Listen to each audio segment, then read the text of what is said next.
Welcome to Tennis Spin, where we put our spin on your tennis. Guys, can you lose a match before you even start? Stay tuned.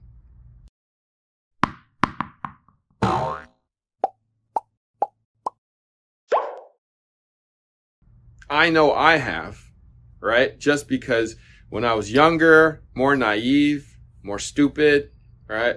I would go out and semi-scout out my opponent when he was there. And basically, if he was hitting a ton with somebody else who was also hitting a ton, and I'm like, crap, I got to play that dude, right? So what happens? Everything starts to, like, what am I going to do? How am I going to keep up? Am I fast enough? Can I get to that ball? What should I come to the net? Should I serve bigger? Like, all that stuff goes through your mind. And before you know it, the match has come and you have lost just because you just psyched yourself out. So I'm going to go ask for some advice from a coach. Coach Rob in the house. Coach Rob, has that ever happened to you? Thanks for bringing up a bad memory, Harry. Really appreciate that. I can definitely say I played a match in college, and back then we saw a lot of slice serves, a lot of wide, hard serves to the forehand, which I really enjoyed. And this one match in particular, warming up, groundies were great with the guy. We go to take serves. On the deuce side, he hits 3 serves, medium speed kicks to my backhand. I went, uh-oh. Then I hit my serves, go to the other side, 3 more serves, kicks to my backhand. And I went, oh boy, this is not good.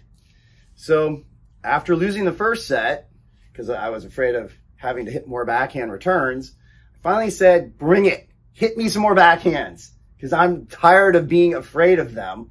And I still lost the next set, but I was a lot closer, and I had to get over that fear of somebody who could put the ball where they wanted it to. I did try to move around and hit more forehands, but I had to just say, give it to me. Bring me the backhand. I'm ready to go. I'm going to hit it cross quarter down the middle, just get the ball in play. And I felt like that was at least a moral victory. And even though I lost the match, I felt way better about it, and I knew I just really had to work on it and to not be afraid of it. Right. Coach Rob actually brings up one of my bad moments too, and this was regarding a serve too. In high school, I played a left-handed person for the first time. It's like playing with an alien, okay? Especially that serve. Like all he had to do is kick it over into my right shoulder time after time. He either kicked it into the right shoulder high, in which I was doing this, or kicked it into my body, in which I was doing this, right? So after or slide it wide, probably to your backhand and make you exactly. reach out. I mean, even I would have settled for that, but doing this all day long, wasn't gonna. I mean, I got frustrated, and I basically took 2 big steps in. I'm literally like in the center, in between the service line and the baseline. I was like, I'm going to hit a forehand no matter what. How'd that work out? I'm just going to go like this, right? I shanked the first one over the fence. I literally framed it, went over the fence. Right. And then I was like, I was done. I was like Shankarama or Shankopotamus, like you say. Full Shankopotamus. I literally was just distraught. I mean, I went down 6-0, 6-0, and no answers. No answers. It's like, how do I play a left-handed person? I never seen a left-handed person on the court until this dude, right? So, and I was. Did you get the serve that would come right into your hip because you kept trying to make it a forehand and it kept curving into you? Yeah, exactly. Aren't those fun? I wound up going like this, like literally like this, and then like this, and then I had to slice like this. So it's like it's like a it's an ugly dance. It's like exactly. I was doing this crap, and then I mean, even if I got it back, the dude was like 6'3", and then he just came up and just poop like kind of drop shotted it up at the thing. Right. Like no freaking answers. Like no answers. This was #1 singles in high school. And I'm like, damn, that's why he's #1. Right? I mean, damn, I shouldn't be #1. Advantage left-hander. Exactly. So, but yeah, but what else can we do? Like, how can we, like, not psych ourselves? I mean, this is already, obviously we're in the match already, but people, like, literally have lost before we even got there. Right. Mentally, you have to, a lot of it is like in Harry's experience, it was his first time. So he didn't know, he had never had the trials and tribulations of having to make any adjustments. Where, you know, now you would say, oh, I just know when he serves it, I'm probably getting a backhand. I'm waiting for a backhand. Right. I'm not going to try to run around it and hit a forehand because I know it's going to spin into my side. Right.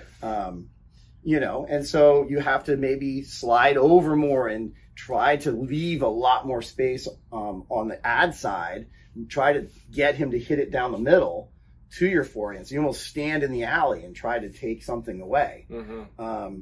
And when you hit your ground strokes, you just got to remember where his forehand is or where his backhand is. I would say congrats on knowing the kid was left-handed. All right, so Coach Rob, have you ever basically psyched yourself out because, or your team, or your players, you know, have you ever psyched yourself out before you even started the match?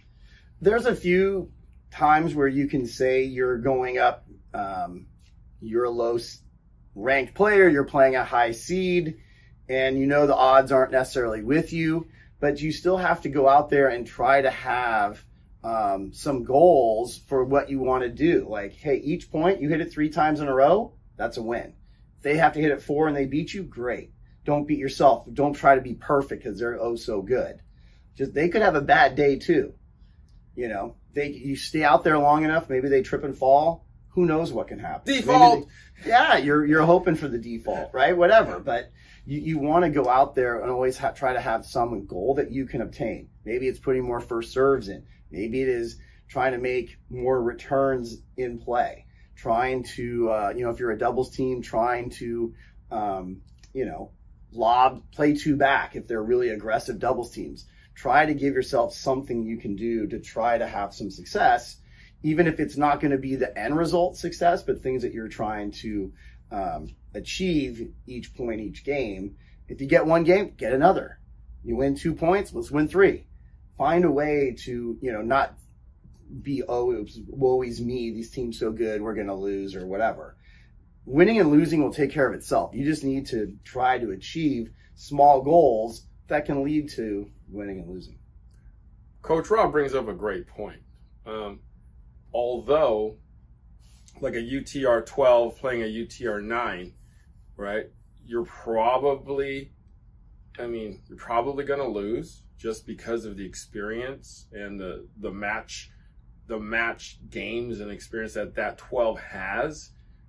But set, you know, small goals for yourself, right? Keep the rally going, return the serves, get your first serve in, right? Those little things can build your confidence, right? The little goals equal to middle goals equal to bigger goals.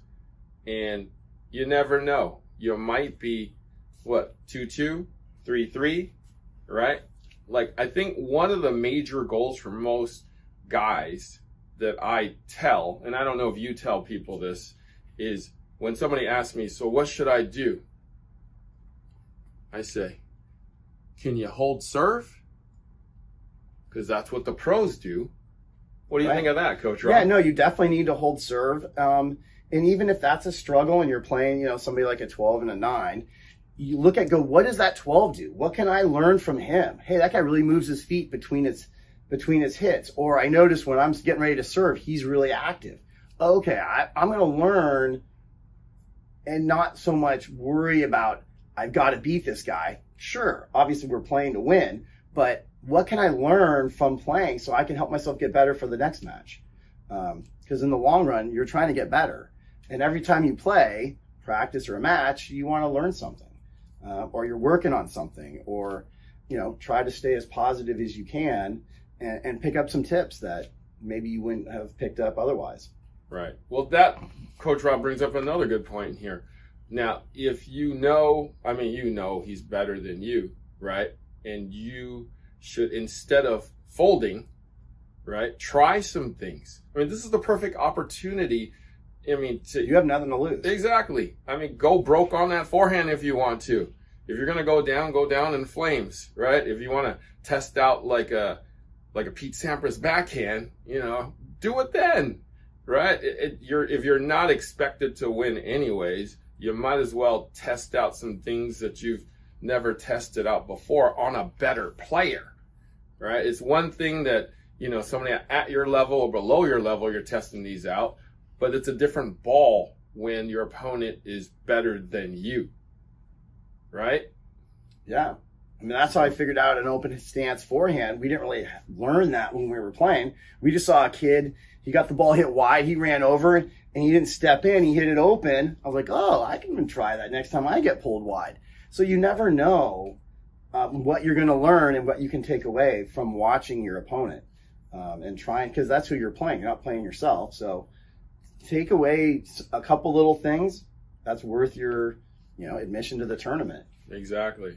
Chip in charge, guys. Do something. Use the wind. Send the ball up in the air, right? Anything. Try something, right? Ask your coach what you should do. Ask A Peak Tennis what you should do. This video was actually sponsored by A Peak Tennis. You can get tips just like this on that app. Just open the app, ask for the advice. It'll all be on your phone. It'll be a short video. It'll be like a pep talk. It'll be like a coaching session for your mental toughness. So to get your very own 7-day trial, it's apeaktennis.com. We've done it and we've used it. It works, guys. All right. Want to thank my man, Coach Rob, for hanging out with me today and showing us the way on, how to play your game when the stakes, are against you. Okay? So just be yourself, test stuff out, and have fun at it. Have fun at it. Guys, thank you for watching Tennis Spin, where we put our spin on your tennis.